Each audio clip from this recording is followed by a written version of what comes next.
আজকের ভিডিওতে আমরা 15 নভেম্বর আইএলস মেইন এক্সামের রিডিং প্যাসেজ 2টা সলভ করব। যারা এক্সাম দিয়েছিলেন তারা আপনাদের আনসারগুলো মিলিয়ে নেন, আর যারা প্রিপারেশন নিচ্ছেন তারা এখান থেকে সলভ করে দেখেন যে আপনি কয়টা মেইন এক্সামের আসা প্রশ্ন কয়টা কারেক্ট করতে পারছেন। পিডিএফটার লিঙ্ক আপনারা কমেন্ট সেকশনে পেয়ে যাবেন। সো এটার নাম ছিল orientation of birds. Similar kind of একটা প্যাসেজ হয়তো বা আপনারা কোনো একটা জায়গাতে করে থাকছেন, বিকজ আমার কাছে এটা খুবই ফ্যামিলিয়ার লাগতেছে। আমরা যদি ফার্স্টে দেখে নিই কী কী টাইপের প্রশ্ন ছিল। প্রথমেই ছিল আপনার 14 থেকে 18 পর্যন্ত কয়েকটা গ্যাপ ফিলিংস, এবং এরপর ছিল আপনার প্যারাগ্রাফ ম্যাচিং। আমার কাছে মনে হয় যে স্টুডেন্টরা এই প্যারাগ্রাফ ম্যাচিংটাতে একটু হইলেও ডিফিকাল্টি ফেস করছে, বিকজ এটি কেমন যেন লাগছিল আমার এটা সলভ করার জন্য। মনে হয়েছে যে এক্সামে বসে এখান থেকে হয়তো বা সবগুলো কারেক্ট করতে পারে নাই স্টুডেন্টরা। আর তারপর আমরা যেটাকে স্টেটমেন্ট ম্যাচিং নামে ডাকি, নেম ম্যাচিং নামে ডাকি, ওই টাইপটা এটা সহজ ছিল আবার। বাট আমার জেনুইনলি মনে হয়েছে যে এইখান থেকে হয়তো বা 2টার বেশি কারেক্ট করতে পারে নাই। ওকে, সো আসেন আমরা আমাদের সিরিয়ালি করি। আমরা নর্মালি যখন আমরা প্যাসেজ 2 করি তখন শুরুতে আপনার ওই প্যারাগ্রাফ ম্যাচিংগুলো থাকে, বাট এখানে শুরুতেই গ্যাপ আসছে। সো শুরুতে যদি প্যারাগ্রাফ ম্যাচিং থাকে তাহলে কিন্তু আমি নর্মালি দেখছেন যে প্যারাগ্রাফ ম্যাচিংটি আগে করি, বাট এখানে চাইলে করতে পারি, কিন্তু কেন জানি করতে ইচ্ছা করতেছে আগে গ্যাপটাই করি।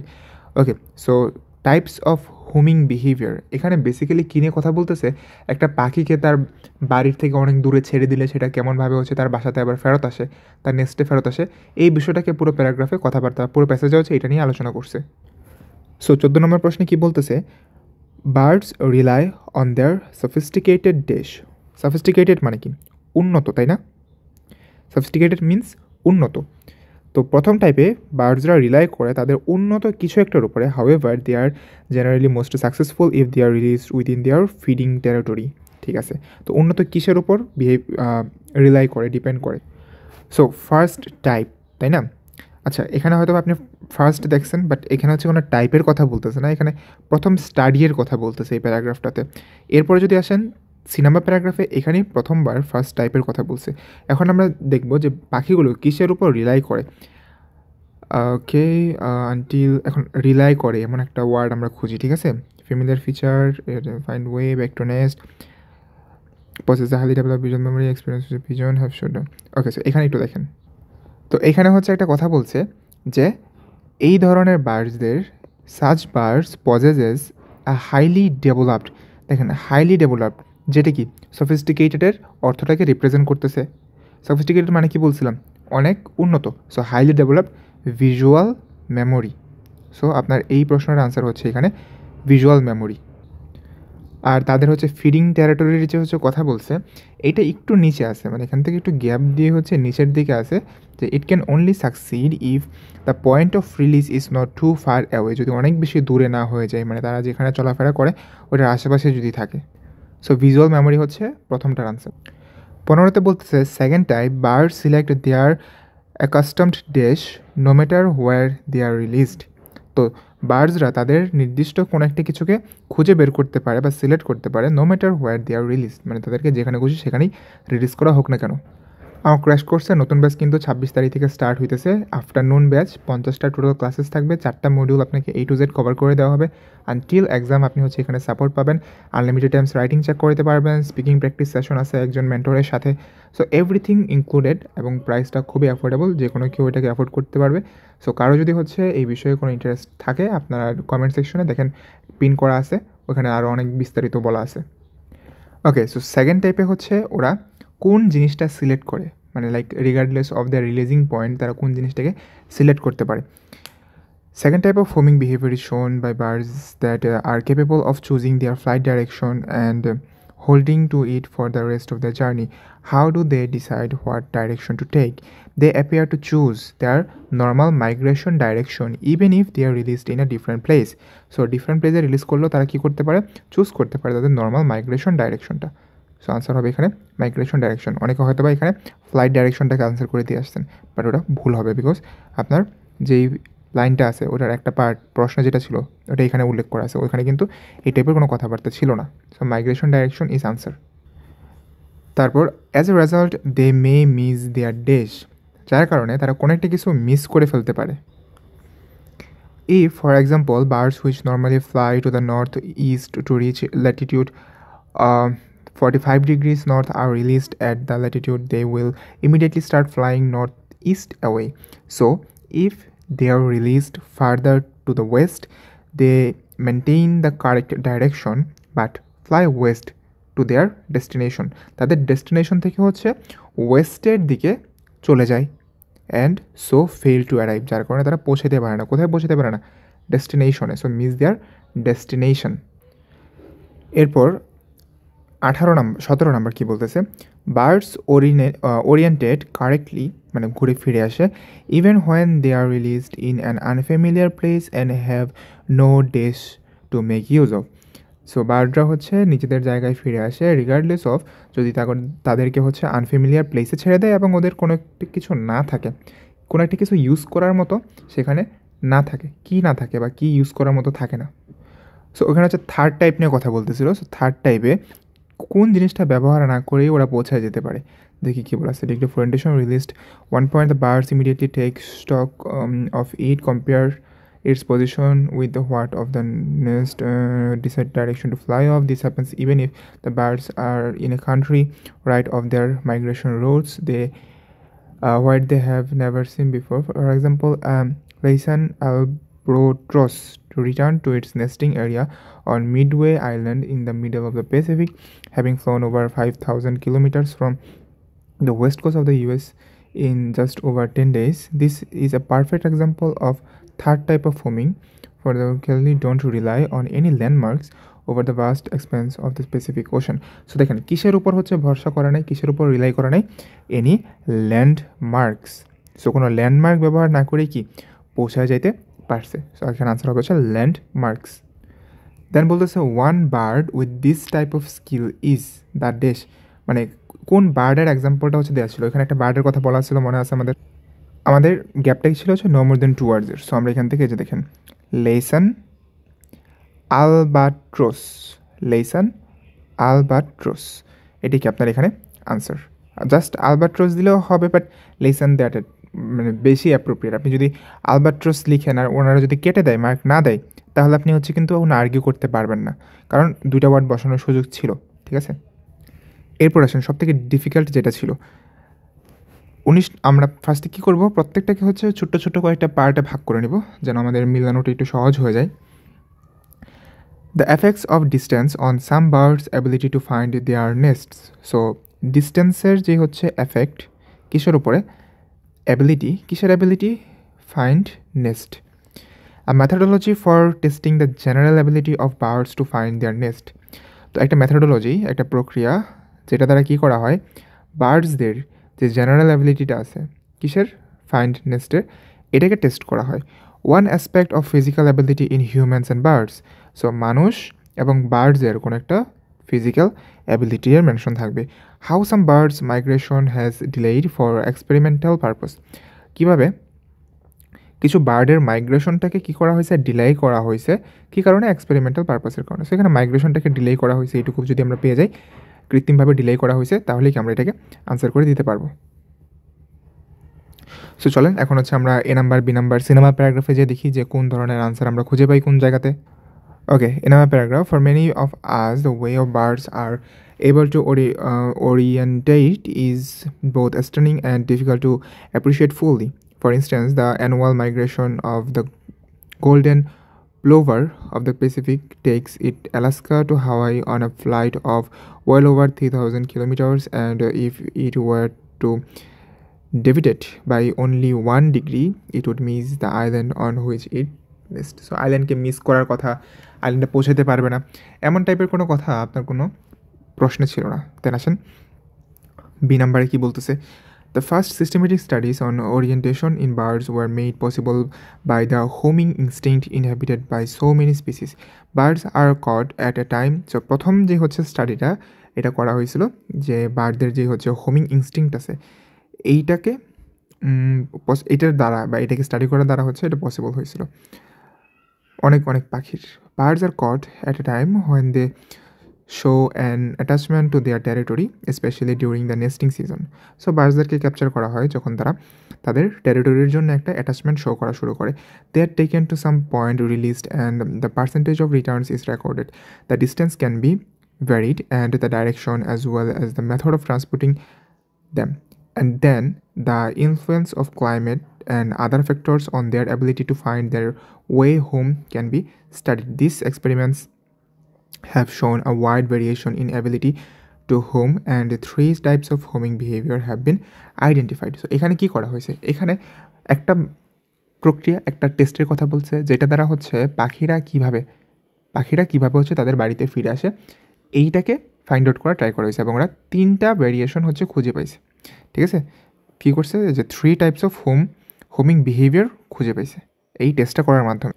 সো ওই প্যারাগ্রাফে যে ধরনের কথাবার্তা বলা হয়েছে তার সাথে মিলতেছে হচ্ছে এই যে 20 number, methodology for testing the general ability of birds to find their nest. So B is the answer for 20। Back যাওয়ার আগে আবার হচ্ছে জিনিসগুলো একটু দেখে নিই, যে ডিস্টেন্সটা এফেক্ট করবে অ্যাবিলিটিটাকে, তারপর হচ্ছে আপনার ফিজিক্যাল অ্যাবিলিটি মানুষ এবং বার্ডসের, তারপর হচ্ছে মাইগ্রেশনটাকে ডিলে করা হবে। দেন আসেন সিতে হচ্ছে আমরা এটুকু পর্যন্ত পড়ছি। দেন পিজন থেকে পড়ি। Domestic pigeons have been trained to peak at a certain point of an aerial photograph with a system of rewards, and 4 years later the birds were still able to respond to this training when placed in the aerial photograph. So এখানে বলতেছে যে পিজনকে Arial photograph, মানে সে যেখানে থাকে তার photograph দেখা হচ্ছে, তাকে ট্রেন করা হয়েছিল এবং 4 বছর পরেও সেটাকে চিনতে পারছে। Birds I have a power of resolution 2 to 3 Times greater than hours. আমাদের থেকে তাদের চোখের পাওয়ার 2 থেকে 3 গুণ বেশি থাকে। Enabling them to pick up very fine detail, যার কারণে তারা অনেক সূক্ষ্ম ডিটেল ধরতে পারে। সো এখানে কি বলতেছে, মানুষ এবং পাখির কি একটা ফিজিক্যাল অ্যাবিলিটি নিয়ে কথা বলতেছে, যেটা কি আই পাওয়ার। সো বুঝতে পারতেছেন আমাদের আনসার কোনটা হবে।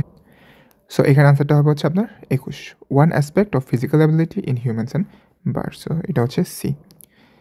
ইন্টারেস্টিংলি সিনেমা প্যারাগ্রাফে আপনার আরেকটা আনসারও আছে। দাঁড়ান আবার হচ্ছে আমরা সিতে ব্যাক যাওয়ার আগে আমরা এই জিনিসগুলো আবার একটু দেখে নিই। এফেক্টস অফ ডিস্টেন্স, তারপর হচ্ছে যেটা ডিস্টেন্সটা এফেক্ট করে বার্ডসের অ্যাবিলিটিকে, তারপর এটা হচ্ছে মাইগ্রেশনটা ডিলে করা। তো এইখানেই হয়তো বা এখানে আমরা যে আনসারটা করবো এটাকে হয়তো বা অনেকে ধরতে পারে নাই, বা এই একটা জিনিস খুঁজতে যেই, এই প্রশ্নের আনসার খুঁজতে যেই ওদের অনেকটুকু টাইম চলে গেছে।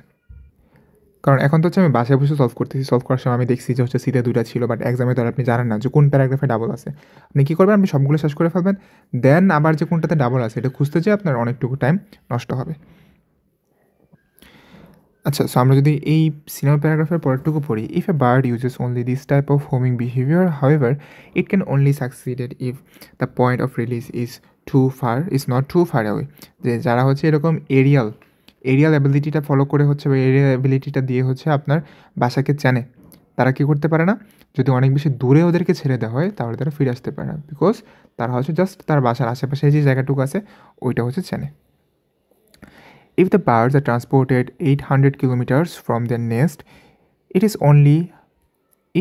only by good fortune that they find their way back as a result of long exploratory flights. আচ্ছা, সো এখানে কি বলতেছে যে যদি হচ্ছে ওদেরকে 800 কিলোমিটার দূরে ছেড়ে দেয়, তাহলে যদি ফিরে আসতে পারে এটা হবে কি সৌভাগ্য। তো এখানে দেখেন দূরত্বটা যে হচ্ছে কীভাবে ওদের বাসায় ফিরে আসাটাকে এফেক্ট করে, এই জিনিসটাকে হাইলাইট করা হয়েছে এই পার্টটুকুতে। সো 19-এর আনসার হবে হচ্ছে আবার সি। দেন লাস্ট ওয়ান 22 নাম্বারটা বাকি আছে, মাইগ্রেশনকে ডিলে করা। সো দেখি এইটা কোথায় আছে।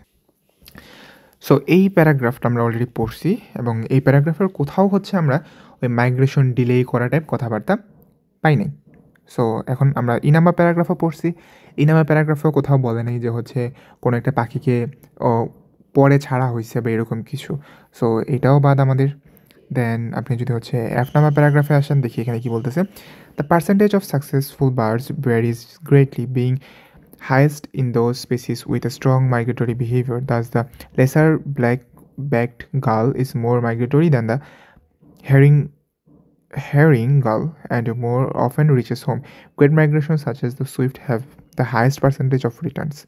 In one case, 7 out of 9 alpine swifts were recaptured at their nest after being displaced some 1,400 kilometers.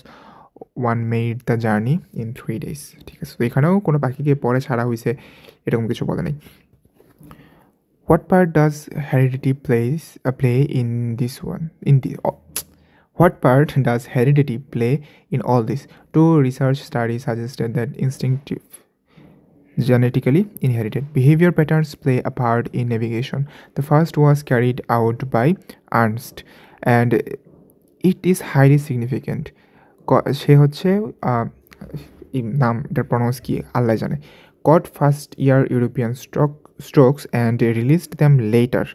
প্রথম বছর মানে লাইক এক বছর যাদের হয়েছে তাদেরকে ধরছে এবং পরে রিলিজ করছে after the departure of the adult strokes at a time when they normally make their southwest at a migration to Africa.